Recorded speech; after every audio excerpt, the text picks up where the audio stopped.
I just wanted to share something with y'all today. Not that you're going to watch till the end or anything like that, because most people's attention span is at 2.7 seconds. But for those of you who do, I think that you'll find some things useful in this video.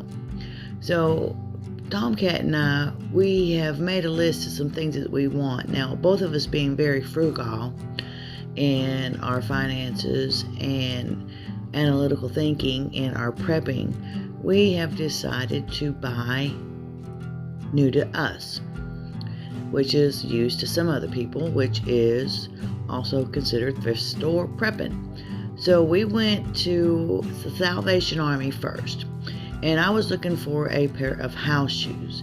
Well, I come across these Uggs. Well, if anybody wears Uggs, then you know that they are pretty expensive. These are right here. They're marked for $2.99.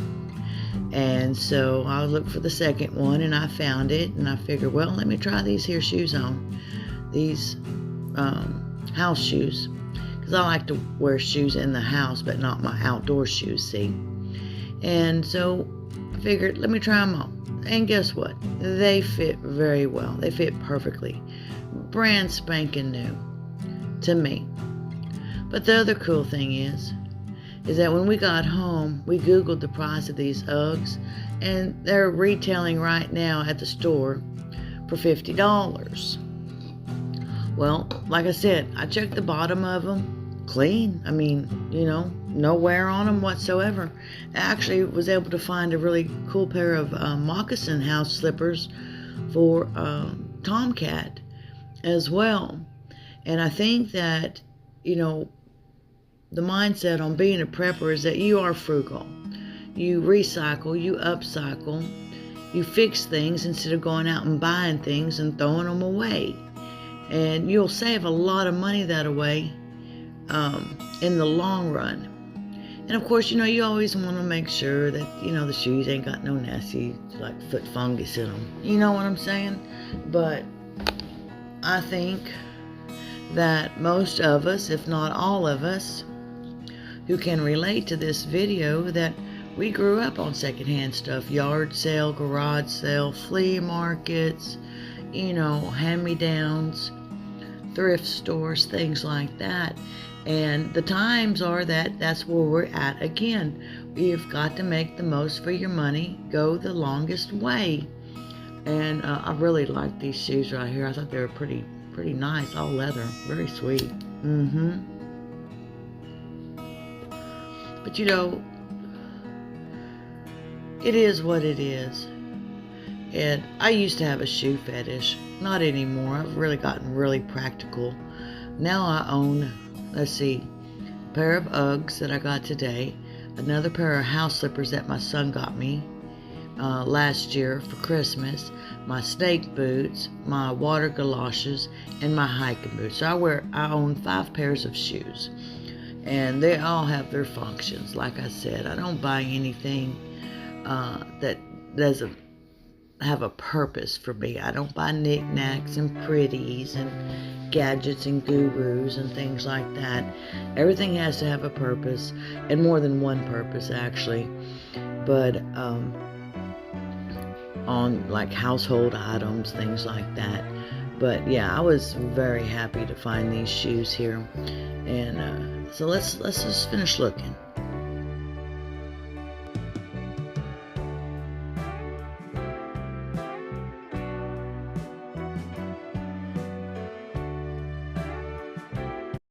Right here are the moccasin house shoes that I found for Tomcat. They were a pretty good price, brand new, not even worn. I think they were like $6.99, which wasn't bad.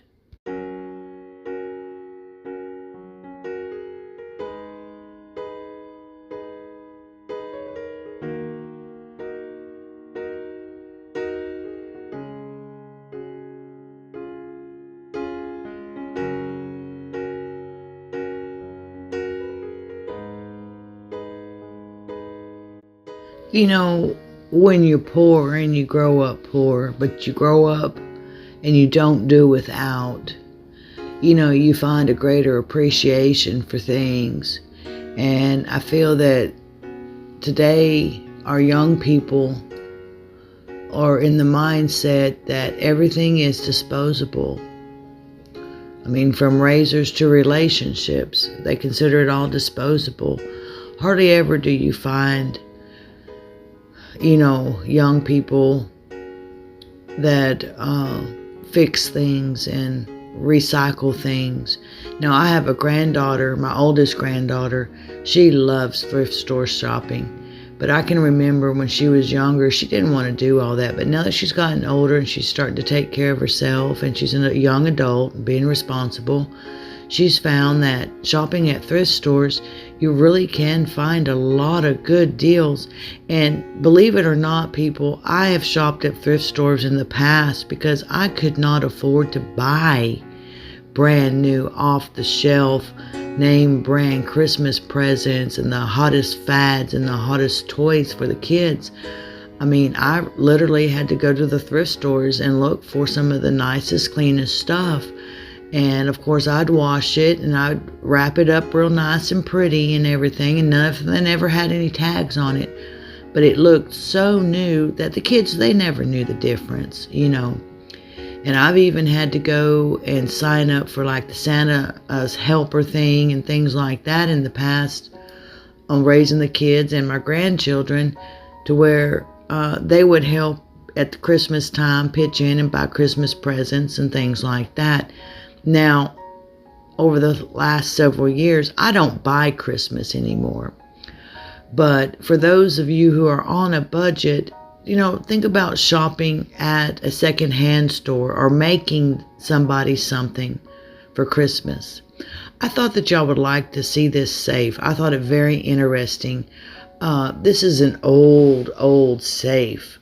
And I thought, damn, how cool is this? Where did this come out of? And it had this little drawer here and it had another little locking box. But there's no keys to it. Couldn't get it open or anything.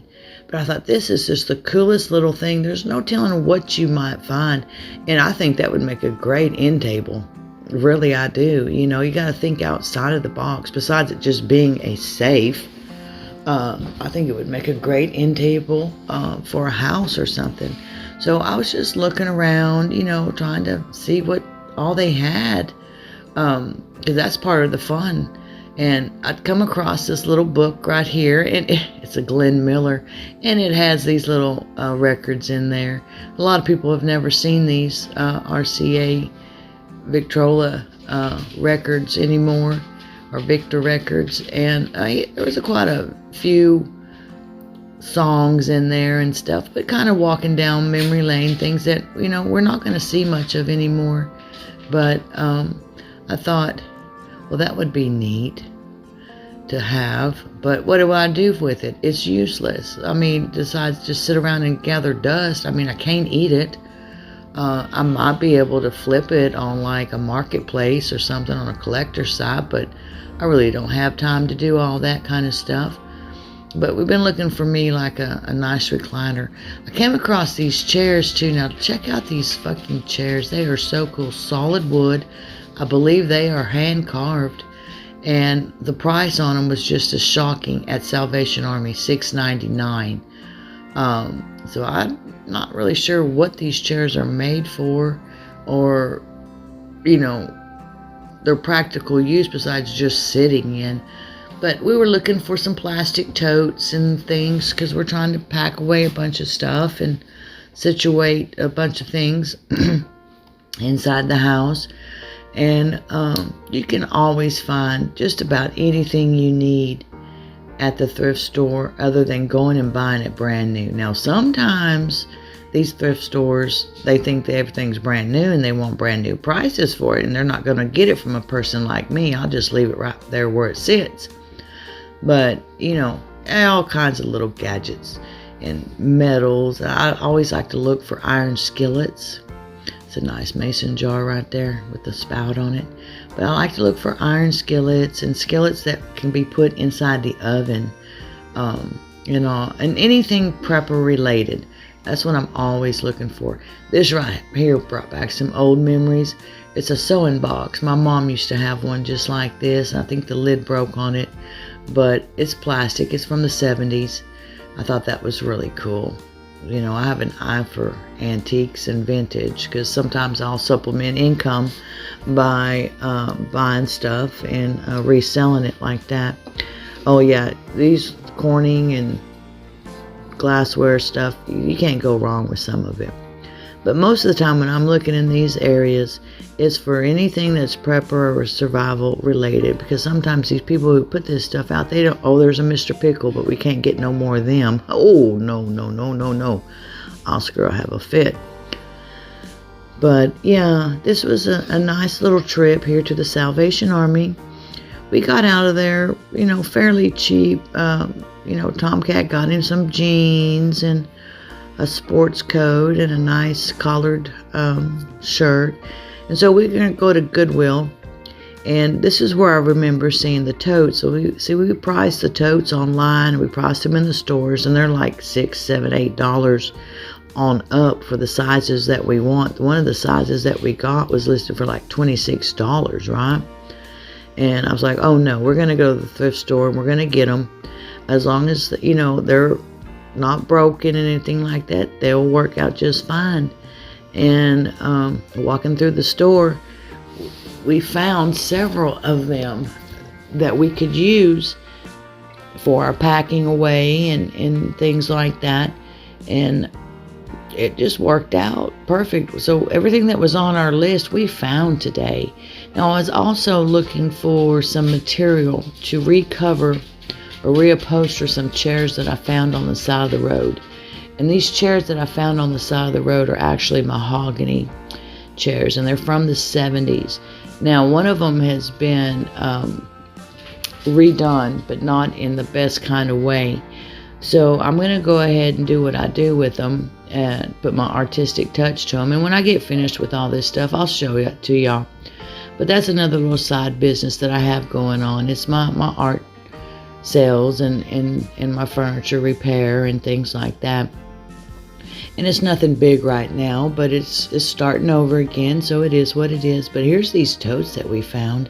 I mean, this big tote right here, this gray one, we ended up buying it, and I think it was just like $7, $7.99 for this one big gray tote. But they're pretty expensive, brand new, and it still has a lid, not a problem. There were a few more. The only problem we ran into is that the basket wasn't big enough. And all this writing on this stuff has no meaning to any of Tomcat or I, because, you know, we know what we're going to use them for. We're not particular. It doesn't have to be brand new. We're not that snooty and uppity and tight-ass that everything has to be brand spanking new.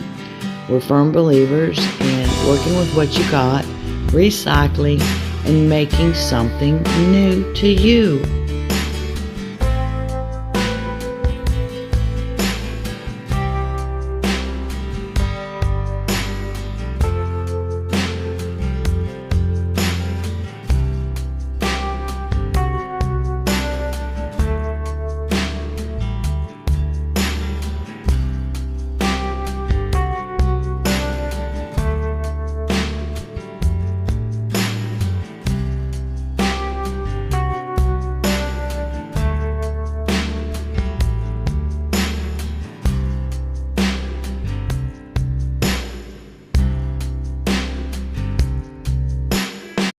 You know, the wonderful thing about thrift stores is that, for one, I've already mentioned it, there's something for everyone in there.